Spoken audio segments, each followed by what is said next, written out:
Good morning, everyone, and Chag Sameach.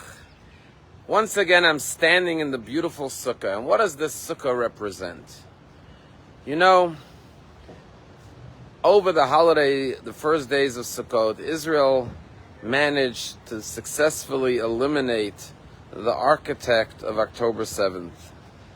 And when you think about what we will call the garbage can of history, starting with Pharaoh in Egypt, and then Amalek, who attacked the Jewish people after they left Egypt.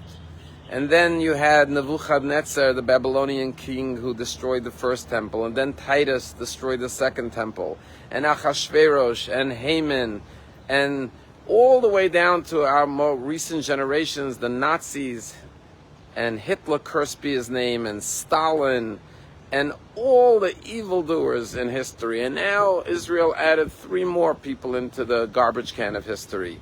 Nasrallah, Haniya, and now Sinwar, and the hundreds of other terrorist leaders of these terrorist organizations that are all gone. Thank God. But who is still here? The tiny little Jewish nation outlived all these evil empires. And the answer is how? Because of this sukkah. You see, what this sukkah represents is that as a nation we may be small, we may be vulnerable, we may be exposed like the sukkah from all sides, we may be sometimes caught up in different storms as our sukkah has been attacked time and again. And like the Jews who wandered 40 years in the desert, we've wandered for thousands of years in exile. But how is it that the sukkah is still standing and all these enemies are gone? And the answer is that the sukkah allows you to look up to the heavens and see the stars above. And the answer is that faith is the most powerful force in the world. And because the Jewish people have faith in God, therefore our sukkah stands. And all the mighty empires that built big castles and palaces and empires, they all crumbled. But the power of faith is not just faith in God. You know, when I was in Israel just a few weeks ago, tragically, it was the week that Hamas, Sinwar, who is now brought to justice, and his people murdered 6 more hostages. And I went to the Shiva homes, and when I went to the home of Uri Danino, we were sitting with his father and his mother, and he shared a powerful thought. You know, during these days we say Psalm 27 every day. The Lord is my light, Hashem is Ori v'Yeshi, my light and my salvation. We're going to say it until Shmini Atzeret, which is the day that the war broke out, October 7th here in America and in the diaspora. And in Psalm 27, King David says, Im takum alay milchama, when war comes up against me, bezot ani batech, I have faith, I have trust in this, bezot. And he said, what does it mean, bezot? I have faith, I have trust in this. What is this? King David doesn't explain. And he gave a beautiful interpretation as he was mourning his beloved son. He says, when war comes up against you, I have faith in this, in the fact that war came up against me. Because you see, God never gives us a challenge that we can't overcome. If the power of evil and darkness is so great and powerful, that means that our power of good is even greater, because we have faith in God, and we know that God is within each and every one of us. And God would not present us with a challenge that we can't overcome. As someone once said, if God puts a Goliath in your path, that means he believes you have a David inside of you. And therefore the war itself gives me faith and confidence, because faith in God means faith in the human being who is created in the image of God, faith in goodness and the power of goodness. And that's the joy of the Sukkah, that we see throughout history that goodness is more powerful than evil.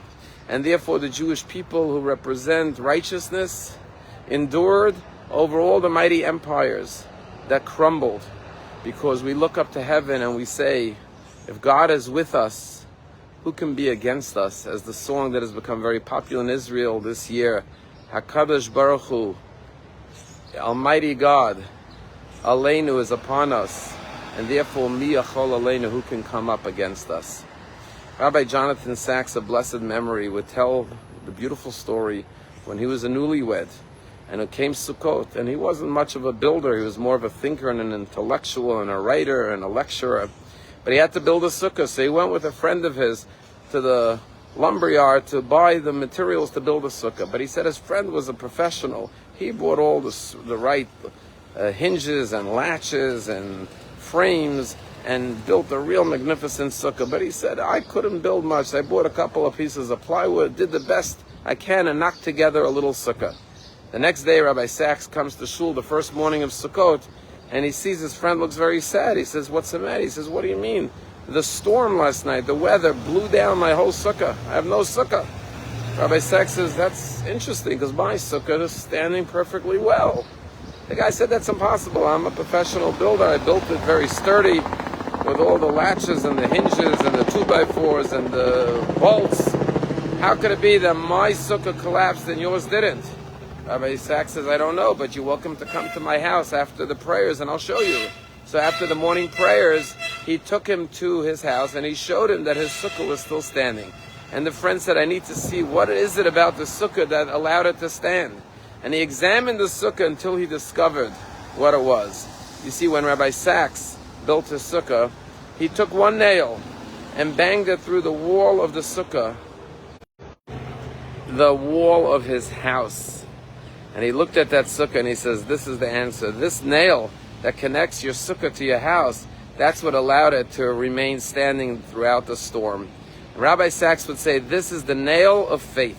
When we attach our lives to something sturdy, to something permanent, to something everlasting, to something enduring, to something transcendent, then our weak, flimsy lives take on that strength of infinity because it's connected to the faith in God and the soul within each and every one of us. And that's the story of the Jewish people. We may be a small nation. We may have been weak and defenseless and powerless throughout thousands of years of exiles, surviving pogroms and inquisitions and holocausts and persecution. How did we endure? Because we had that nail of faith. When we attach our lives to God, who is permanent and infinite, our lives become everlasting. That is the message of Sukkot. Believe in God, but remember, more importantly, that God believes in you. Have a Chag Sameach.